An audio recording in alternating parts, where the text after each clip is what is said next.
nella prima legislatura dove io presiedevo la Commissione Statuto, avevamo fatto un lavoro secondo me bellissimo in Commissione, eravamo arrivati a licenziare un testo all'unanimità, salvo un'astensione su un articolo.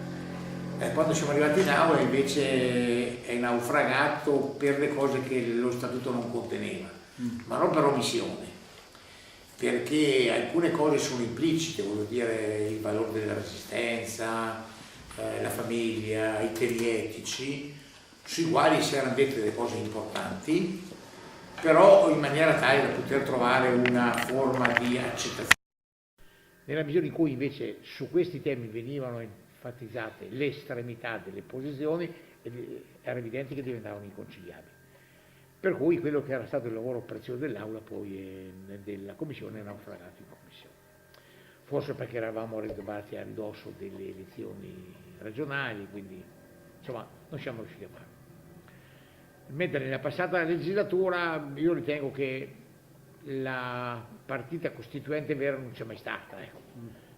Prevalevano due posizioni di parte molto, molto forti, molto marcate, che non verranno mai dette, che non vengono mai dette in maniera politica, ma che sono alla sostanza, non dico del non volerlo fare, ma della non sufficiente determinazione a cercare i punti d'incontro che comunque una carta costituente deve cercare, perché secondo me non si fa mai a maggioranza, ma si fa perlomeno con una maggioranza allargata. E le due motivazioni erano che da un lato una giunta ha la possibilità di operare o con delle regole o senza regole. Il non fare lo statuto deve essere la giunta in definitiva senza regole. E quindi la giunta non soffre se non c'è lo statuto. È il Consiglio che ha il diritto e dovere di capire che attraverso lo statuto rafforza la sua posizione. Perché lo statuto fatto nel 1970 lasciava in mano al Consiglio la nomina del Presidente, la nomina degli assessori e tutto quello che ne consegue. Mentre invece la modifica della nostra Carta Costituzionale, che ha fatto l'elezione diretta del Presidente, con tutto quello che ne consegue, ha lasciato facoltà ai consigli attraverso il nuovo statuto di equilibrare questi poteri. Se il Consiglio non li va ad equilibrare, è chiaro che il potere del Presidente diventa strabocchevole in riferimento ai consigli. Quindi è il Consiglio che deve operare per farlo. La Giunta, se non lo si fa, non ha motivi di soffrire, anzi, evidentemente è banale questa osservazione, banale nel senso della sua genericità, però insomma è un motivo importante. Dall'altra parte noi abbiamo un regolamento datato 1970 con alcune leggere modifiche nel tempo, unico in Italia, unico forse in Europa e nel mondo, che consente alla opposizione di gestire i tempi dell'Aula senza limiti. Quindi di arrivare a forme avanzate ed evolute di ostruzionismo che le consentono comunque di condizionare qualsiasi percorso dell'Aula. E quindi è chiaro che se si fa il nuovo statuto, si fa il nuovo regolamento e quindi l'opposizione è costretta a entrare, come in tutte le altre regioni d'Italia, all'interno di regole. Le regole sono utili alla maggioranza e alla minoranza, però devono essere tali da consentire alla minoranza di svolgere il suo ruolo prezioso, ma deve anche consentire alla maggioranza di passare il suo dovere di governare. Se le due cose non stanno insieme, evidentemente non lo otteniamo. Essere in ritardo può essere anche un vantaggio. Se avessimo fatto lo statuto nella passata legislatura o ancora in quella prima, noi avremmo fatto più o meno come le altre regioni. Sarebbe stato uno statuto che non poteva contenere quegli spazi che nascono da alcune condizioni di modificazione verificatsi a livello nazionale. La legge quadro sul federalismo e le aperture che la ripetuta emissione di sentenze fatte dalla Corte Costituzionale ha introdotto più che la legislatura vera e propria.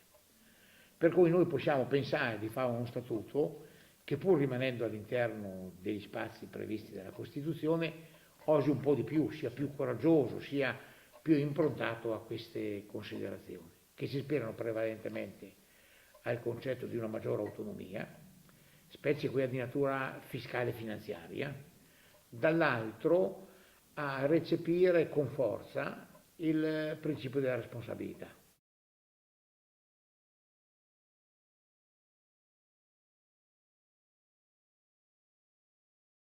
È un senso diverso, nel senso che non abbiamo più la stessa Costituzione, in parte modificata male con il titolo quinto, che si è cambiata la forma di governo che ha un'incidenza non marginale, fortissima, Presidente elezione diretta dei poteri straordinari, e che quindi bisogna tener conto di queste variazioni. E quindi quello che è stato scritto nel 70 per il Veneto era avanzatissimo per quella stagione, oggi pur essendo ancora valido non è più così avanzatissimo. E quindi noi vogliamo avere un stato avanzatissimo anche oggi con le cose che diciamo. Quando noi parliamo dell'autogoverno del popolo veneto, pensiamo anche all'autogoverno del comune, all'autogoverno della provincia, quindi è una considerazione di responsabilità che ci porta all'autogoverno. Quando noi nello statuto scriviamo non può esserci nessuna spesa se non c'è la corrispondente entrata, è un atto di responsabilità che facciamo. Quando noi diciamo tutto quello che facciamo lo facciamo per sostenere il vantaggio delle nuove generazioni, è un dato essenziale, cioè la battuta che ho imparato in questi giorni, che la terra viene data al contadino non per eredità dai propri genitori, ma per responsabilità nei confronti dei propri figli, è un dato estremamente essenziale. Cioè noi dobbiamo lavorare per la società del domani. Noi abbiamo avuto la fortuna di vivere una stagione in cui passavamo dalla condizione di povertà, qualcuno la definisce la pellagra, alla stagione del colesterolo. E allora avevamo il dovere di trovare i mezzi per vivere. Oggi abbiamo il problema di trovare i modi per prolungare la nostra vita, per vivere meglio, pur all'interno di una situazione di crisi come quella che stiamo attraversando. Ecco, e quindi dobbiamo interpretare questa società. Però la storia ci insegna che ci sono i cicli e quindi noi dobbiamo far sì che la Carta Costituzionale ci consenta di continuare ad essere una delle regioni che sono in grado di fare da locomotiva per il resto del territorio nazionale all'interno dell'Europa.